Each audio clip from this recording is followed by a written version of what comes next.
Hi guys! Today I'm reading for you the first chapter of What I Wish I Knew When I Was 20 by Tina Seelig. The New York Times wrote about this book and about Tina. Tina is one of the most creative and inspiring teachers at Stanford University. Her book ought to be required reading. So we'll start today with the first chapter. The first chapter is called Buy One, Get Two Free. What would you do to earn money if all you had was $5 and 2 hours? This is the assignment I gave students in one of my classes at Stanford University. Each of 14 teams received an envelope with $5 of seed funding and was told they could spend as much time as they wanted planning. However, once they cracked open the envelope, they had 2 hours to generate as much money as possible. I gave them from Wednesday afternoon until Sunday evening to complete the assignment. Then, on Sunday evening, each team had to send me one slide describing what they had done, and on Monday afternoon, each team had 3 minutes to present their project to the class. They were encouraged to be entrepreneurial by identifying opportunities, challenging assumptions, leveraging the limited resources they had, and by being creative. What would you do if you were given this challenge? When I ask this question to most groups, someone usually shouts out, "Go to Las Vegas," or "Buy a lottery ticket." This gets a big laugh. These folks would take a significant risk in return for a small chance at earning a big reward. The next most common suggestion is to set up a car wash or a lemonade stand, using the $5 to purchase the starting materials. This is a fine option for those interested in earning a few extra dollars of spending money in 2 hours. But most of my students eventually found a way to move far beyond the standard responses. They took seriously the challenge to question traditional assumptions, exposing a wealth of possibilities in order to create as much value as possible. How did they do this? Here's a clue. The teams that made the most money didn't use the $5 at all. They realized that focusing on the money actually framed the problem way too tightly. They understood that $5 is essentially nothing and decided to reinterpret the problem more broadly. What can we do to make money if we start with absolutely nothing? They ramped up their observation skills, tapped into their talents, and unlocked their creativity to identify problems in their midst. Problems they experienced or noticed others experiencing. Problems they might have seen before but had never thought to solve. These problems were nagging but not necessarily at the forefront of anyone's mind. By unearthing these problems and then working to solve them, the winning teams brought in over $600, and the average return on the $5 investment was 4,000%. If you take into account that many of these teams didn't use the funds at all, then their financial returns were infinite. So what did they do? All of the teams were remarkably inventive. One group identified a problem common in a lot of college towns: the frustratingly long lines at popular restaurants on a Saturday night. The team decided to help those people who didn't want to wait in line. They paired off and booked reservations at several restaurants. As the times for their reservations approached, they sold each reservation for up to $20 to customers who were happy to avoid a long wait. As the evening wore on, they made several interesting observations. First, they realized that the female students were better at selling the reservations than the male students, probably because customers were more comfortable being approached by the young women. They adjusted their plan so that the male students ran around town making reservations at different restaurants, while the female students sold those places in line. They also learned that the entire operation worked best at restaurants that use vibrating pagers to alert customers when their table is ready. Physically swapping pagers made customers feel as though they were receiving something tangible for their money. They were more comfortable handing over their money and pager in exchange for the new pager. This had an additional bonus. Teams could then sell the newly acquired pager as the later reservation time grew nearer. Another team took an even simpler approach. They set up a stand in front of the student union where they offered to measure bicycle tire pressure for free. If the tires needed filling, they added air for $1. At first, they thought they were taking advantage of their fellow students who could easily go to a nearby gas station to have their tires filled. But after their first few customers, the students realized that the bicyclists were incredibly grateful. Even though the cyclists could get their tires filled for free nearby and the task was easy for the students to perform, they soon realized that they were providing a convenient and valuable service. In fact, halfway through the 2-hour period, the team stopped asking for a specific payment and requested donations instead. Their income soared. They made much more when their customers were reciprocating for a free service than when asked to pay a fixed price. For this team, as well as for the team making restaurant reservations, experimenting along the way paid off. The iterative process where small changes were made in response to customer feedback allowed them to optimize their strategy on the fly. Each of these projects brought in a few $100s, and their fellow classmates were duly impressed. However, the team that generated the greatest profit looked at the resources at their disposal through completely different lenses and made $650. These students determined that the most valuable asset they had was neither the $5 nor the 2 hours. Instead, their insight was that their most precious resource was their 3-minute presentation time on Monday. They decided to sell it to a company that wanted to recruit the students in the class. The team created a 3-minute commercial for that company and showed it to the students during the time they would have presented what they had done the prior week. This was brilliant. They recognized that they had a fabulously valuable asset that others didn't even notice, just waiting to be mined.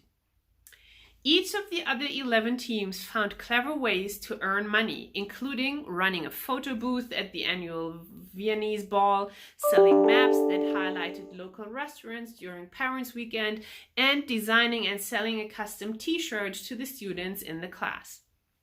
One team actually lost money when the students purchased umbrellas to sell in San Francisco on a rainy day, only to have the weather clear up shortly after they launched their effort. And yes, one team ran a car wash and another started a lemonade stand, but their returns were much lower than average. I count the $5 challenge as a success in teaching students about having an entrepreneurial mindset, but it left me feeling a bit uncomfortable. I didn't want to communicate that value is always measured in terms of financial rewards, so I added a twist the next time I assigned the project. Instead of $5, I gave each team an envelope containing 10 paper clips. Teams were told they had 4 hours over the next few days to generate as much value as possible using the paper clips, where value could be measured in any way they wanted. The inspiration for this was the story of Kyle McDonald, who started with one red paperclip and traded up until he had a house. He set up a blog to document his progress and to solicit trades. It took a year, but step by step, he reached his goal. He traded the red paperclip for a fish-shaped pen. He then traded the pen for a doorknob and the doorknob for a Coleman stove, and so on. The value of the items increased slowly but surely over the year until he had his dream house. Considering what Kyle did with one paperclip, I felt quite generous giving the students 10 paperclips. The assignment began on a Thursday morning and presentations were scheduled for the following Tuesday. By the time Saturday rolled around, however, I was anxious. Perhaps I'd gone too far this time. I worried the assignment would be a bust and was ready to chalk it up to experience. These concerns couldn't have been further from the mark. The 7 student teams each chose to measure value in different ways. One decided that paperclips were the new currency and went about collecting as many as possible. Another team learned that the current world record for the longest paperclip chain was over 22 miles and set out to break that record. They rallied their friends and roommates, pitched local stores and businesses on their plan, and showed up in class with a mountain of paperclips linked together. Apparently, the students in their dorm were so moved by the challenge that they committed themselves to breaking the world record even after the assignment was over. I'm pretty sure they didn't break the record, but it's a good measure of the energy the team was able to generate. The most entertaining and provocative team came to class with a short video with the song Bad Boys blaring in the background that showed them using the paperclips to pick locks and break into dorm rooms to steal tens of thousands of dollars worth of sunglasses, cell phones, and computers. Just before I fainted, they announced that they were joking and showed another video documenting what they really had done. They traded the paperclips for some poster board and set up a stand at a nearby shopping center with a sign that read, "Stanford students for sale, buy one, get 2 free." They were amazed by the offers they received. They started out carrying heavy bags for shoppers, moved on to taking out the recycling from a clothing store, and eventually did an ad hoc brainstorming session for a woman who needed help solving a business problem.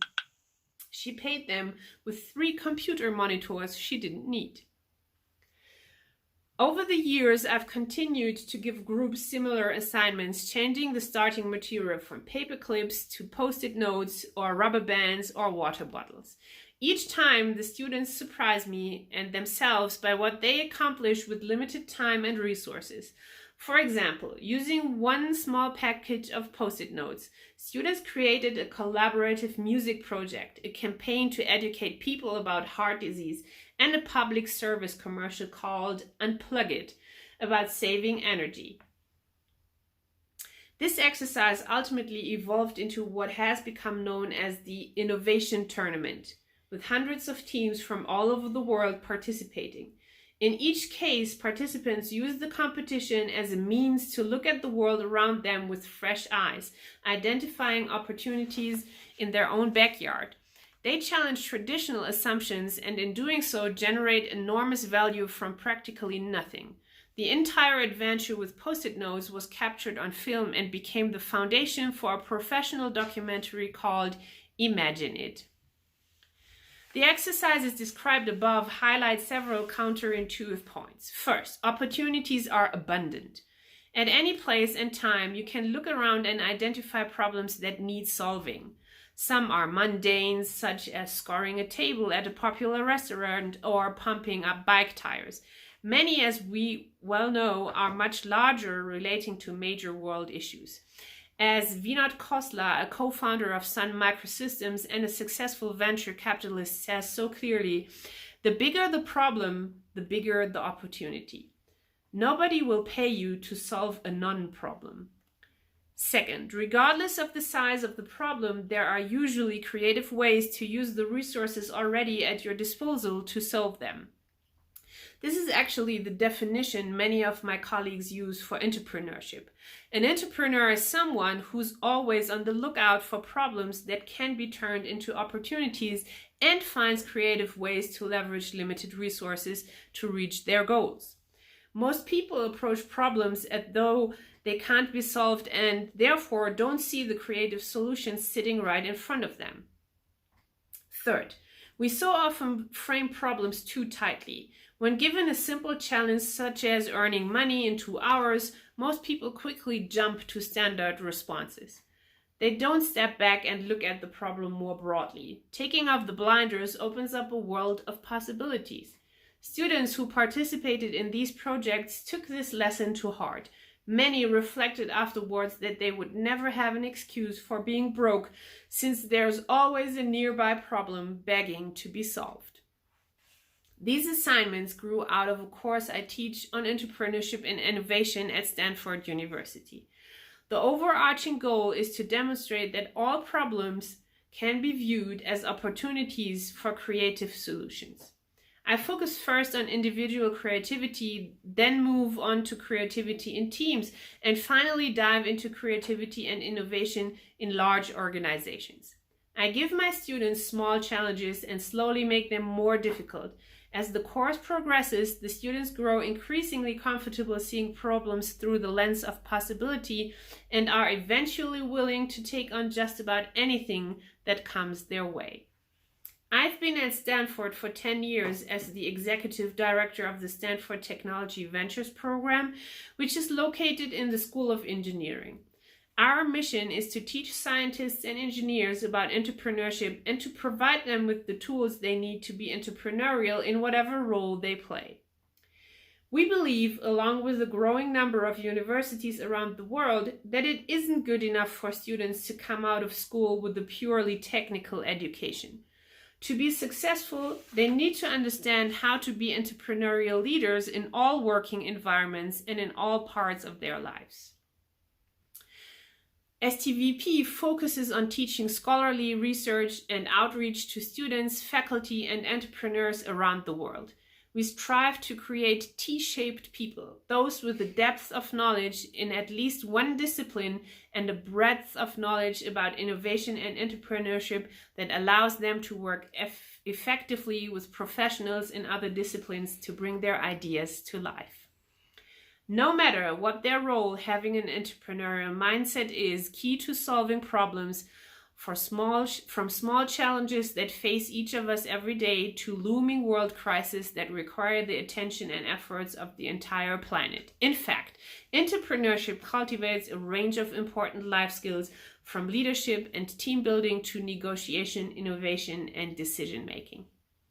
I'm also on the faculty of the Hasso-Plattner Institute of Design at Stanford, affectionately called the D School.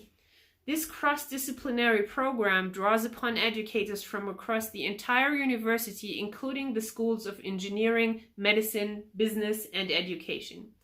The institute was envisioned and launched by Stanford mechanical engineering professor David Kelley, who is also the founder of the design firm IDEO, known for creating wildly inventive products and experiences. All D-School courses were taught by at least 2 professors from different disciplines and cover an endless array of topics, from design for extreme affordability to creating infectious action to design for agile aging.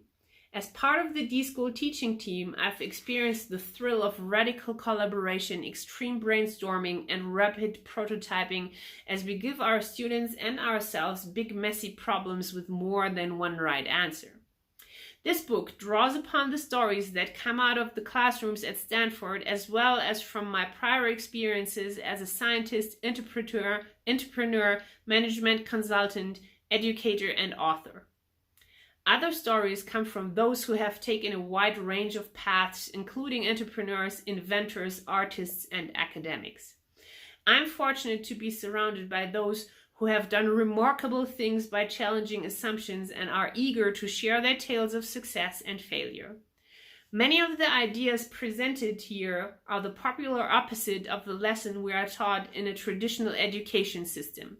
In fact, the rules that apply in school are often completely different from those in the outside world. This disparity causes incredible stress when we leave school and attempt to go find our way. Gracefully bridging that gap to tackle real-world challenges can be extremely difficult, but it's doable with the right tools and mindset. In school, students are usually evaluated as individuals and graded on a curve. In short, when they win, someone else loses. Not only is this stressful, but it isn't how most organizations work. Outside of school, people usually work on a team with a shared goal, and when they win, so does everybody else. In fact, in the business world, there are usually small teams embedded inside larger teams, and at every level, the goal is to make everyone successful. The typical classroom has a teacher who views his or her job as pouring information into the students' brains. The door to the room is closed and the chairs are bolted to the floor facing the teacher. Students take careful notes, knowing they will be tested on the material later. For homework, they are asked to read assigned material from a textbook and quietly absorb it on their own. This couldn't be any more different from life after college, where you are your own teacher, charged with figuring out what you need to know, where to find the information, and how to absorb it. In fact, real life is the ultimate open book exam. The doors are thrown wide open, allowing you to draw on endless resources around you as you tackle open-ended problems related to work, family, friends, and the world at large. Carlos Vignolo, a masterful professor at the University of Chile, told me that he provocatively suggests that students take classes from the worst teachers in their school because this will prepare them for life, where they won't have talented educators leading the way. Additionally, in large classes, students are typically giving multiple choice tests with one right answer for every question, and the bubbles must be carefully filled in with number 2 pencils to make for easy grading. In sharp contrast, in most situations outside of school, there are a multitude of answers to every question, many of which are correct in some way, and even more important, it is acceptable to fail. In fact, failure is an important part of life's learning process, just as evolution is a series of trial and error experiments. Life is full of false starts and inevitable stumbling. The key to success is the ability to extract the lessons out of each of these experiences and to move on with that new knowledge. For most people, the world is quite different than a typical classroom.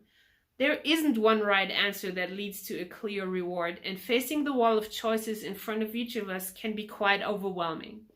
Although family, friends, and neighbors will happily give us pointed advice about what to do, it is essentially our responsibility to pick our own direction, but it is helpful to know that we don't have to be right the first time. Life presents everyone with many opportunities to experiment and recombine our skills and passions in new and surprising ways.